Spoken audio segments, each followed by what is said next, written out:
जाबिर बिन अब्दुल्ला से रवायत करते हैं, वो बयान करते थे, फरिश्ते नबी के पास आए, इस वक्त अब सोए हुए थे। बाज ने कहा वो सोए हुए हैं, और बाज ने कहा कि आंख सोती है और कल्ब बेदार है। उन्होंने एक दूसरे से कहा उनकी एक मिसाल है, वो मिसाल तो बयान करो। बाज ने कहा वो सोए हुए हैं, बाज ने कहा कि आंख सोती है और दिल बेदार है।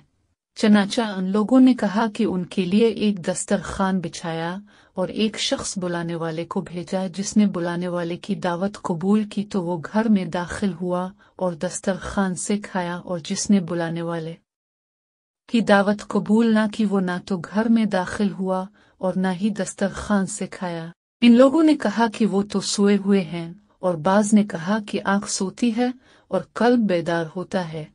फिर फरमाया कि घर तो जन्नत है और बुलाने वाले हजरत मोहम्मद हैं।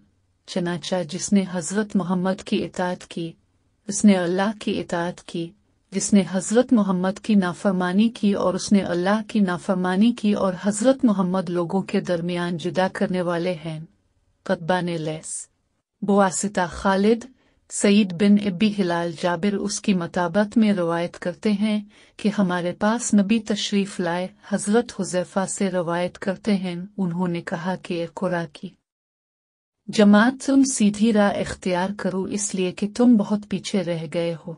अगर तुम दाएं बाएं हट गए तो तुम इस वक्त बहुत ही दौर की गुमराही में जा पड़ोगे।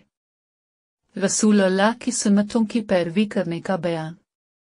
और अल्लाह ताला का कौल कि हमें मुत्तकीन का इमाम बना दे। मुजाहिद ने कहा कि ऐसे इमाम के हम अपने से पहले वालों की इक्तिदा करें और हमसे बाद वाले हमारी इक्तिदा करें। और इब्न औन ने कहा कि 3 बातें ऐसी हैं जिन्हें मैं अपने और अपने भाइयों के लिए पसंद करता हूँ। इस संत को सीखें और उसके मुतालिक पूछें, और कुरान को समझें और उसके मुतालिक लोगों से दरियाफ्त करें, और लोगों से बजुज़ नेक काम के मलना छोड़ दें। अबू मूसा नबी से रवायत करते हैं, अपने फरमाया कि मेरी और उसकी मिसाल जो अल्लाह ने मुझको देकर भेजा है, इस शख्स की मिसाल है जो एक कौम के पास आए और कहे कि मेरी कौम ने अपनी आंख से फौज को देखा है और मैं तुम्हें नंगा डराने वाला हूँ, इसलिए नजात की जगह तलाश करो। इसकी कौम के कुछ लोगों ने इसका कहा माना और रातों रात निकल गए और अपनी पनाह की जगह चले गए, चनाचा नजात पाई।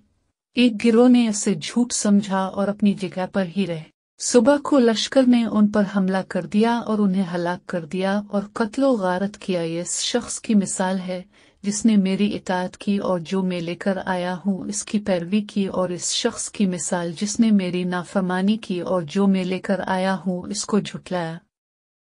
हजरत अबू हुरैरा से रवायत करते हैं, जब रसूल अल्लाह ने वफात पाई और आपके बाद हजरत अबू बकर खलीफा हुए और अरब के चंद लोगों को काफिर होना था हो गए, तो उमर ने अबू बकर से कहा कि आप लोग जिहाद किस तरह करेंगे, हालांकि रसूल अल्लाह ने फरमाया कि मैं हुक्म दिया गया हूँ कि लोगों से जंग करूं, यहाँ तक कि लोग ला इलाहा इल्लल्लाह कहा। उसने मुझसे अपने माल और अपनी जान को बजुज़ इसके हक के बचा लिया और उसका हिसाब अल्लाह पर है।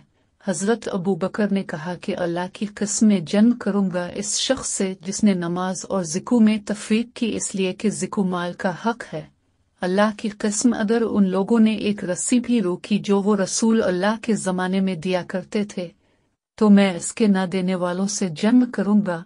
हजरत उमर का बयान है कि मैंने यही ख्याल किया कि अल्लाह ताला ने हजरत अबू बकर का सीना जंग के लिए खोल दिया, मैंने जान लिया कि यही हक है। इब्न बिकियर और अब्दुल्ला ने लैस इकाल की बजाय अनाक का लफ्ज़ रवायत किया है और यही ज्यादा सही है।